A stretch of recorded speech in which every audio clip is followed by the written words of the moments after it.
Hello everyone, welcome to my channel Study Academia. So today we are going to learn about the Persian and Macedonian invasions. आज हम लोग Persian and Macedonian invasions के बारे में पढ़ेंगे. So let's start with the topic. The topics we are going to cover today are Persian invasion, Macedonian invasion, and after completing these two invasions we will be doing social life of Mahajanapads, administrative system and legal system of Mahajanapads. And one thing is, my ancient history playlist is in my description box. Please visit my description box for more ancient history videos. If you want to join my Telegram channel, the link will be given on the screen. So visit my Telegram channel for PDFs, and let's start today's lesson. If you are new to my channel, please subscribe my channel and press the bell icon for more updates. In Northeast India, Magadha emerged as a formidable power. Magadh जो था वो north eastern India में एक बहुत ही powerful, जिसको रोका नहीं जा सकता, ऐसा वो एक स्टेट वो बन गया था. The Mahajanapads of Kamboja, Madra and Gandhara were continuously fighting with each other. Thus, a powerful kingdom like Magadha could not emerge in the northwest frontier. Kamboja, Madra and Gandhara, ये जो कुछ महाजनपद थे, ये continuously आपस के बीच में वो लोग फाइट करते थे. इसलिए पावरफुल किंगडम जैसे कि मगध जो था, ये भी नॉर्थ वेस्ट फ्रंटियर में जाके ये गांधारा, कंबोजा, इसको ये कॉन्कर नहीं कर पाए. Taking advantage of this political disunity, the Persian और से Iranian empire in the 6th century BC penetrated into north western India. तो ये लोग जो ये पॉलिटिकल डिसयूनिटी में रहते थे, ऑलवेज ये फाइट जो करते थे, इसके कारण पर्शियन एम्पायर जो थे 6th century BC में वो धीरे धीरे नॉर्थ वेस्टर्न इंडिया में धीरे धीरे वो आ गए. So let's learn about the Persian invasions. The famous King Cyrus belongs to the Achaemenid Empire, which was the first Iranian or say Persian emperor. The Achaemenid King Cyrus was the first ruler to invade the subcontinent. Achaemenid king जो थे Cyrus 558 BCE to 529 BCE, वही first ruler थे जो कि हमारे इस India सब continent में आए थे. First conqueror who led an expedition and entered India, ये ही फर्स्ट कॉन्करर थे जो इंडिया में आके एक्सपेडिशन किए एंड उसके बाद इंडिया में प्रवेश किया. ही कैप्चर्ड गांधारा रीजन, साइरस ने गांधारा रीजन को कैप्चर कर लिया था आते ही. Received tribute from the people of Kamboja and Gandhara, Kamboja and Gandhara के आसपास के जो स्टेट्स थे, ये आके तब साइरस को ट्रिब्यूट देने लगे थे. Next king is Darius. Persian king Darius, who was the grandson of Cyrus, annexed Punjab और the west of Indus and Sindh in 516 BC. Cyrus का जो ग्रैंडसन था डेरियस, वो आके 516 BC में पंजाब एंड सिंध को वो कॉन्कर कर लिया. The Greek historian Herodotus, considered as the father of Western history writing, mentions about Gandhara that this area was the 20th and the most prosperous province of the Persian Empire. Herodotus नाम के Greek historian थे जिनको माना जाता है कि वो western history writing का फादर थे. वो ये मेंशन किया गांधारा जो था वो बहुत ही एक प्रॉस्परस स्टेट बन गया था जो कि पर्शियन एम्पायर के अंदर था. Now the Persian impact on India. The 200 years of Indo-Persian contact resulted in political and socio-economic acculturation. Indo Persian का ये जो 200 ईयर्स कांटेक्ट में थे ये दोनों कल्चर, तो इसके साथ क्या हुआ कि political and socio economic culture का मिक्सिंग हो गया. दोनों के बीच ये कल्चर्स का आदान प्रदान हुआ। Kharosthi script derived from Aramaic, the official script of Persian Empire, means ये एरामिक जो है ये एक ऑफिशियल स्क्रिप्ट है पर्शियन एम्पायर के, written right to left like Arabic. ये जो खरोष्ठी स्क्रिप्ट था ये राइट टू लेफ्ट में लिखा जाता था लाइक अरबिक लैंग्वेज, एंड ये पर्शियन एम्पायर का ऑफिशियल स्क्रिप्ट था। Used in Gandhara to write Gandhari Prakrit.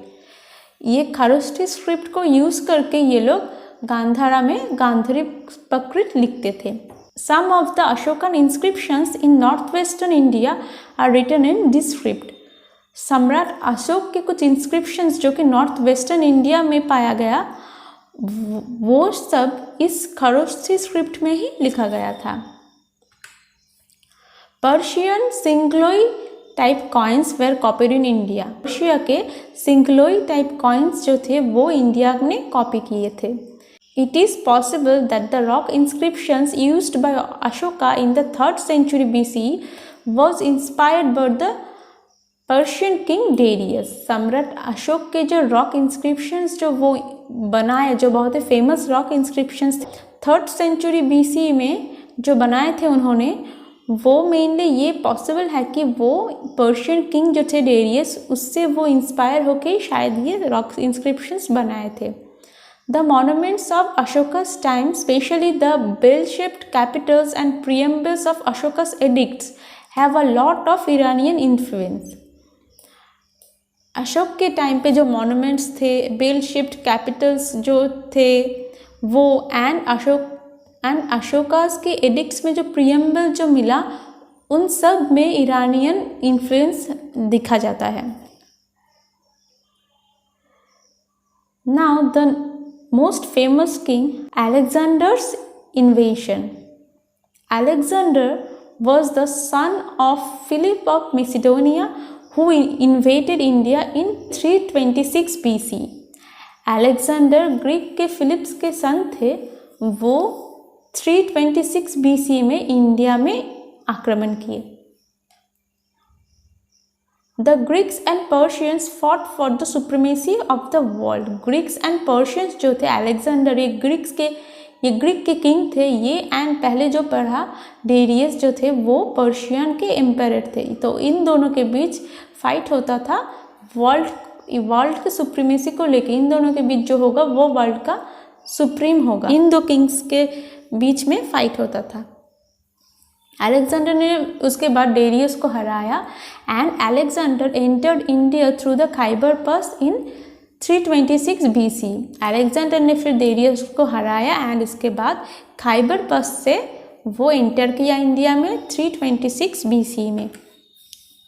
The region was split up into a number of small independent states like Taxila, Punjab and Gandhara. तो उस टाइम जो इंडिया के नॉर्थ वेस्टर्न स्टेट्स जो थे उसमें वो जो रीजन थे वो छोटे छोटे स्टेट्स में डिवाइड हो गया था। लाइक तक्षशिला, पंजाब, गांधार, ये जो छोटे छोटे इंडिपेंडेंट स्टेट्स थे ये तब वो रीजन ये छोटे छोटे रीजन्स में डिवाइड हो गया था। No major united and strong resistance was put across to Alexander.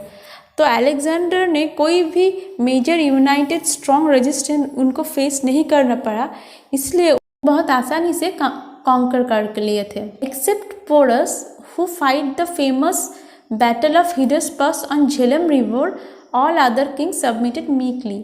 तो अलेक्जेंडर जब इन्वेट किए इंडिया में तो आदर्श जो किंग थे वो धीरे धीरे अपने जो स्टेट्स थे वो धीरे धीरे इनको दे दिए, पर पोरस जो था और पुरु जो थे वो बहुत ही फेमस एंड ब्रेव किंग था जिन्होंने अलेक्जेंडर के साथ फाइट किए थे, एंड उनका जो फाइट था उसको बैटल ऑफ हिडस्पस कहा जाता है।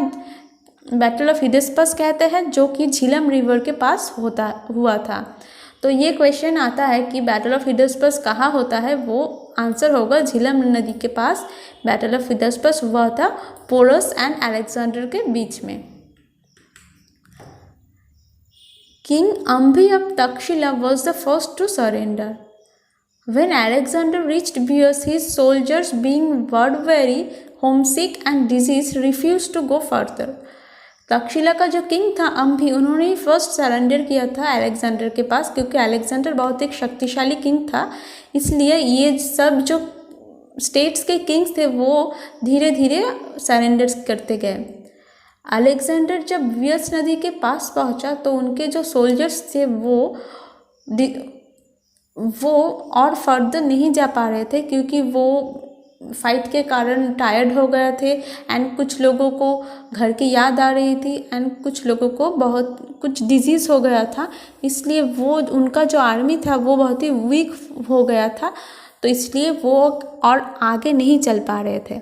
12 huge stone altars on northern bank of Bias and remained in India for 19 months। तो अलेक्जेंडर ने क्या किया, उन्होंने 12 ह्यूज स्टोन अल्टर्स और स्टोन स्लैब्स थे वो बियस रिवर के नॉर्दर्न बैंक में ये खड़ा कर दिए थे एंड वहाँ पे वो अपने सोल्जर्स को लेके 19 मंथ्स तक इंडिया में रुके थे। On his way back home had military encounters with Ganasanghas such as Malloi और Mallavas। अलेक्जेंडर एंड उनके सोल्जर्स जब घर जा रहे थे तो तब उनके मिलिट्री के साथ गानासंघास जैसे मालोई और मल्लवास के जैसे गानासंघास लाइक मल्लवास, इनके मिलिट्री के साथ एनकाउंटर और फाइट हुआ था। अलेक्जेंडर डाइड एट बेबीलोन इन 323 BC। अलेक्जेंडर फिर उसके बाद घर जाके बेबीलोन में 323 BC में उनकी डेथ हो गई थी। Effect of Alexander's invasion, establishment of direct contact between India and Greece in different fields. तो अलेक्जेंडर जैसे कि इंडिया में आए उसके कारण इंडिया एंड ग्रीस के बीच डायरेक्ट कॉन्टैक्ट बन गया था डिफरेंट फील्ड में, लाइक ट्रेड, कॉमर्स एंड और भी कई चीज़ों में इन दो कंट्रीज़ के बीच एक कनेक्शन बन गया था। Alexander's historians have left valuable geographical and historical or chronological accounts of Indian ancient history। Alexander's के हिस्टोरियंस ने वैल्यूएबल कुछ geographical, historical and chronological accounts छोड़ गए थे इंडियन हिस्ट्री के बारे में। इन सब चीज़ों से हम लोगों को इंडियन एंशिएंट हिस्ट्री जो था उसके बारे में पता चलता है। They clearly dated accounts of Alexander's campaign enabled us to build the Indian chronology for subsequent events on a definite basis। तो वो अलेक्जेंडर के कैंपेन के बारे में क्लियरली सब डेट्स वो उनके अकाउंट्स में मेंशन कर चुके।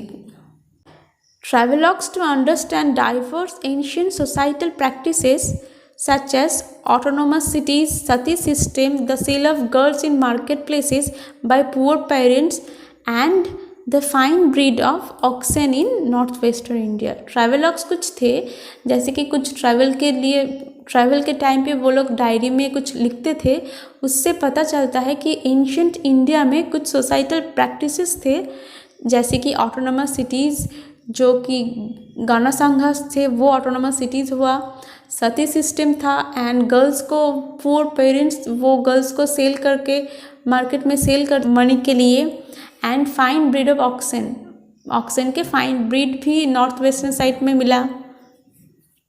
ये कुछ चीज़ें हैं, ये ट्रैवलॉग से हम लोगों को पता चलता है।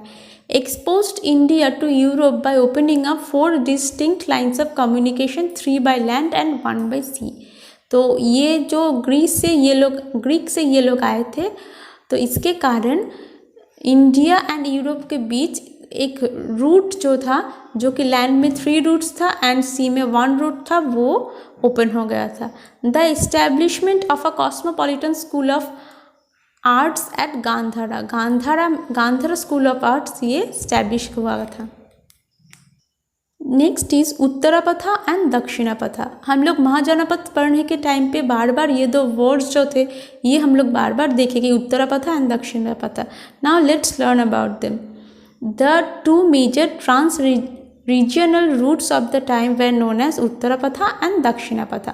Uttarapatha was of northern India stretching from the northwest across the Indo-Gangetic plains to the port city of Tamralipta on Bay of Bengal। उत्तरापथा जो था ये नॉर्दर्न इंडिया में था, जो इंडिया का नॉर्थ वेस्ट फ्रंटियर से लेके बे ऑफ बंगाल के ताम्रलिप्त में जाके पोर्ट सिटी ताम्रलिप्त जो था वहाँ पे जाके ये उत्तर पथा खत्म होता था। And Dakshinapatha of southern India stretching from Pataliputra in the Magadha to Pratishthana on the Godavari and connected to the ports of western courts. एंड ये जो है येलो कलर का ये दक्षिण पथा है, इसके बाद का जो पोर्शन है ये दक्षिण पथ है। एंड इस ग्रीन कलर के बाद का जो है ये पोर्शन उत्तर पथा है। Next topic is social and material life in the age of Mahajanapadas. 6th century BCE is marked by the beginning of NBPW phase and the second urbanization in India। तो 6th century BCE को बोलते हैं हम लोग कि NBPW phase and second urbanization India में, जो कि हड़प्पा सिविलाइजेशन के बाद शुरू हुआ था।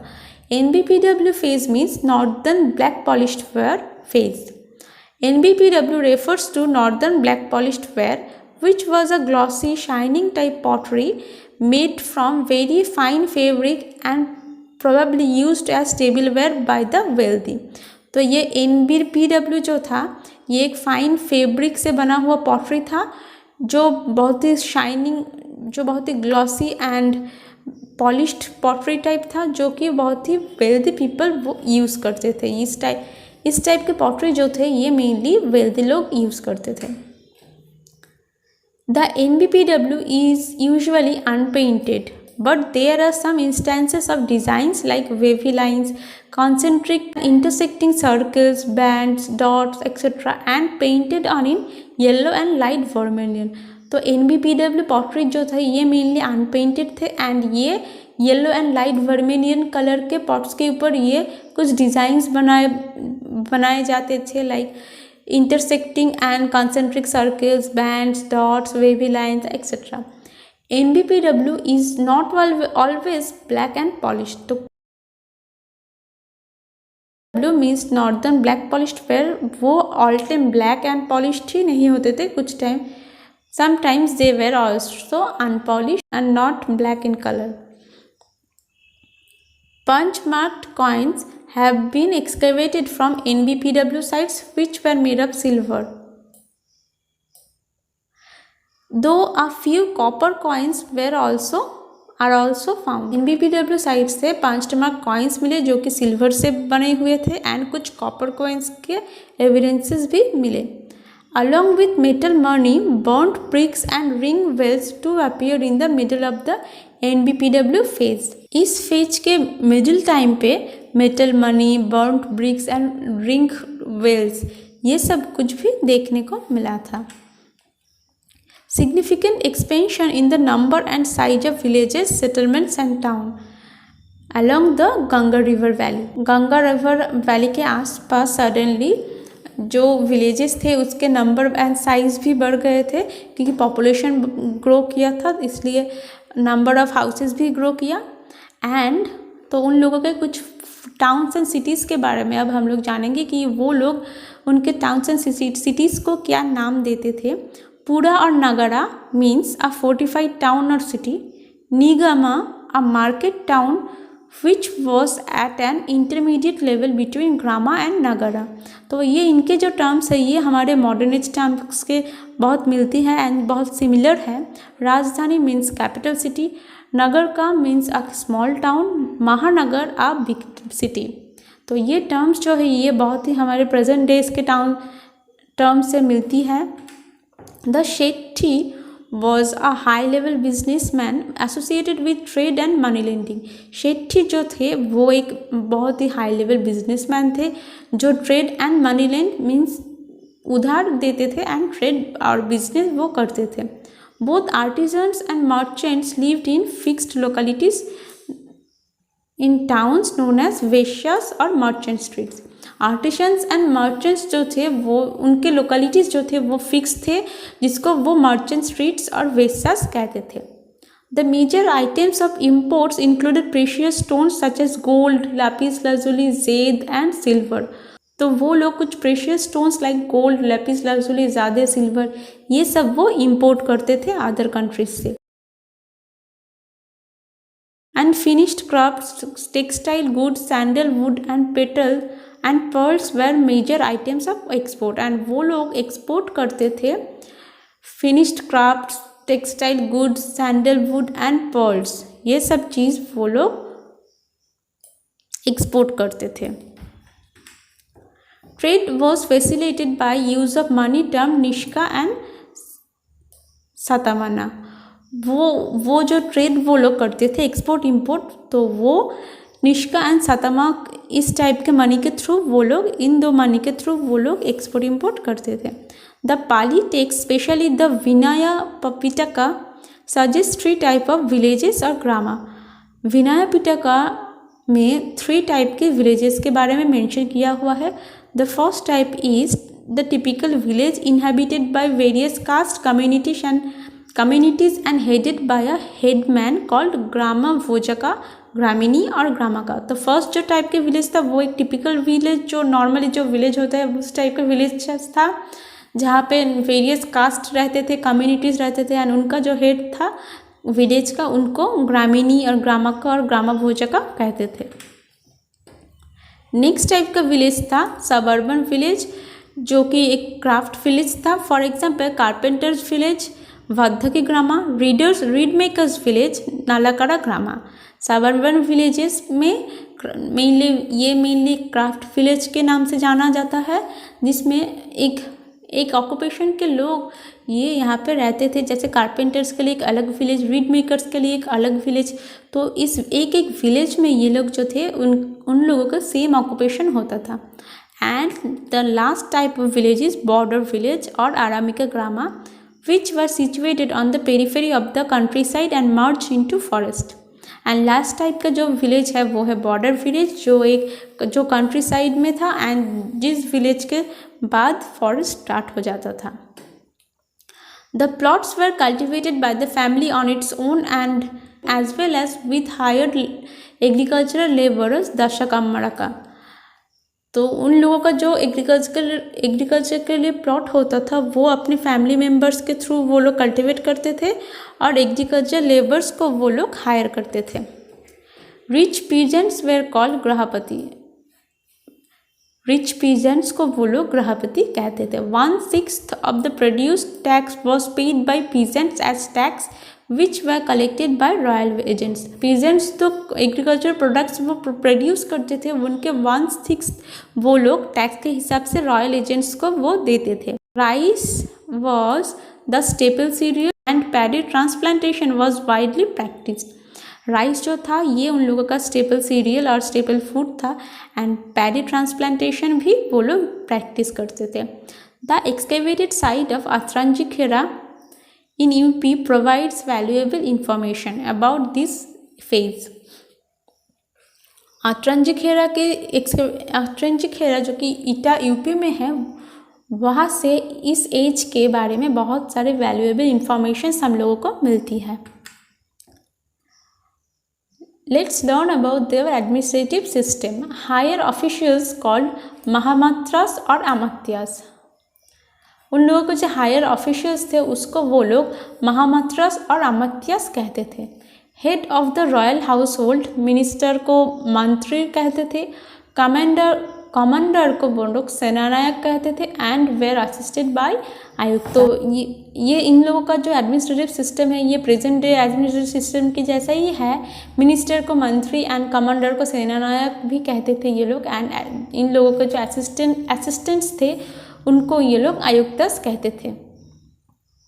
बाली was a voluntary tax became a compulsory payment. Bali एक जो वॉलेंटरी टैक्स था ये यहाँ इस टाइम पे आके एक कंपल्सरी पेमेंट बन चुका था, and special officers called bali sadhakas were appointed to collect it. And ये बाली कलेक्ट करने के लिए बाली साधकास जो थे ये इन लोगों को अपॉइंट किया जाता था।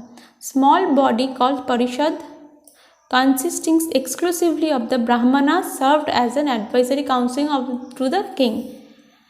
एक स्मॉल असेंबली बॉडी टाइप का था परिषद नाम के, जो ब्राह्मणस से बना हुआ था, जो ब्राह्मणस थे इस परिषद में, एंड ये एक एडवाइजरी काउंसिल थे किंग के लिए। अब उनके लीगल एंड सोशल सिस्टम के बारे में जानेंगे। Origin of the Indian legal and judiciary system. तो महाजनपद के टाइम में ही Indian legal and judiciary system develop हुआ था। The civil and criminal law was based on the varna division. The higher varnas were considered purer and the higher order of the moral conduct was expected from the higher varnas। तो ये इन लोगों के time पे जो civil and criminal law था ये mainly वर्ना के basis पर ही था एंड इनके हिसाब से हायर वर्नास को प्योरर माना जाता था एंड उसके जो वो लोग जो भी गिल्ट करता था वो माफ़ हो जाता था और उन लोगों को कम पनिशमेंट मिलता था। All disabilities were impose on Shudras and Shudras पे कुछ भी डिजेबिलिटीज़ हो वो सब उन लोगों को भी इम्पोज किया जाता था। Crimes committed by Shudras against Brahmanas and others were punished severely while crimes committed against Shudras were punished lightly. तो शूद्रस के द्वारा जो क्राइम्स किया जाता था ब्राह्मणस पे और अदर कास्ट पे, तो शूद्रस को जो पनिशमेंट दिया जाता था वो बहुत ही सीवियर टाइप का पनिशमेंट था एंड कुछ क्राइम्स के शिकार जब शूद्रस होते थे तो अदर्स कास्ट को बहुत ही लाइटली पनिश किया जाता था। Royal agents who followed retribute law criminal offences were governed by the idea of revenge that is a tooth for a tooth. Royal agents जो थे ये आइडिया ऑफ रिवेंज के basis पे वो लोग एक रीट्रिब्यूट लॉ फॉलो करते थे, means a tooth for a tooth. ये जो उनका आइडिया है ये आइडिया ऑफ रिवेंज है, जैसे कि an eye for an eye, तो वो लोग रिवेंज टाइप के लॉ में बिलीव करते थे। Kula denoted extended of the patrilineal family. Kula जो था ये एक पेट्रिलिनियर फैमिली और पेट्रियार्कल फैमिली का एक सिंबल था। Natakas included relatives on both father and mother side. Father and mother के साइड के रिलेटिव्स को ये लोग नाटकास कहते थे। And in the Samyutta Nikaya में Buddha is presented as counselling Prasenajit the king of Kosala who was upset at the birth of a daughter. Samyutta Nikaya में लिखा हुआ है कि गौतम बुद्ध जो था वो किंग प्रसेनजीत जो थे कौशला के, उसको वो कंसोल करने के लिए आए थे क्योंकि उनका एक डॉटर हुआ था। तो वो बहुत ही अपसेट था क्योंकि इस टाइम पे वुमेन की वैल्यू बहुत ही समझ में कम हो गया था एंड इन लोगों के जेंडर के बेसिस पे ये लोग वर्क डिवाइड कर लेते थे कि वुमेन ये काम करेंगे एंड मेन का काम ये होगा। The society was clearly divided into 4 varnas. Society जो था वो क्लियरली 4 वर्नास में डिवाइडेड था, ब्राह्मणस, क्षत्रियस, वैश्यस एंड शूद्रस। इस 4 डिवीजन वर्नास में डिवाइड किया हुआ था। A Shudra was not allowed to be appointed at higher post. Shudras को कोई भी हायर पोस्ट में अपॉइंट किया नहीं जाता था and was meant to only serve the dvijas. And वो लोग सिर्फ द्विजास को ही सर्व करते थे। द्विजास में कौन कौन थे? ब्राह्मण, क्षत्रियस एंड वैश्यस।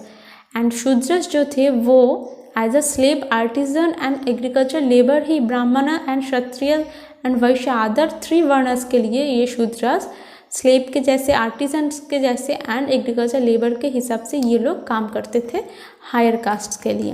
तो इसके साथ साथ हमारा जो पर्शियन मैसेडोनियन इन्वेशंस एंड अदर जो महाजनपद के social life, administrative system and legal system का जो ये चैप्टर था ये ख़त्म हो गया। नेक्स्ट वीडियो जो होगा वो बुद्धिज़्म के ऊपर होगा। So thank you for watching.